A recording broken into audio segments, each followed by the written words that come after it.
లైట్లు వేసి ఉన్నాయి, ఫ్యాన్ తిరుగుతుంది, స్విచ్లన్నీ వేసి ఉన్నాయి. ఫ్యాన్ వేసుకోవడం ఎందుకు, దుప్పటి కప్పుకోవడం ఎందుకు, పడుకున్నప్పుడు లైట్లు ఎందుకు? ఎందుకు ఇవన్నీ చేశారు? బోల్డ్ కరెంట్ బిల్ వస్తుంటే ఏం తెలియట్లేదు మీకు అసలు?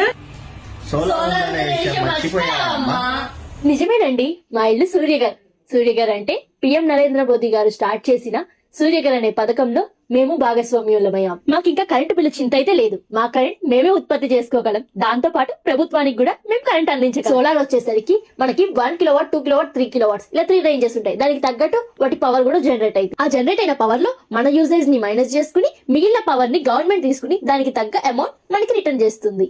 దీనికి మనం పెట్టాల్సిన పెట్టుబడి కేవలం ప్యానల్ ఇన్స్టాల్ చేసుకోవడం, మీటర్ తీసుకోవడం. మిగతా పెట్టుబడి అంతా ఇంకేమీ అక్కర్లేదు. గవర్నమెంట్ మనకి 78,000 సబ్సిడీ ఇవ్వడంతో పాటు బ్యాంక్స్ అన్ని మనకి లోన్ కూడా ప్రొవైడ్ చేస్తే తక్కువ ఇంట్రెస్ట్ తో. మేమైతే సన్రైజ్ కంపెనీ వాళ్ళ ద్వారా ఇన్స్టాల్ చేయించుకున్నాము. 25 years వారంటీతో పాటు 5 years రీప్లేస్మెంట్ కూడా ఇచ్చారు. ఒక్క పూటలో పని మొత్తం కంప్లీట్ చేశారు. కష్టమైన రేకులకు కూడా ఇన్స్టాల్ చేశారు. గవర్నమెంట్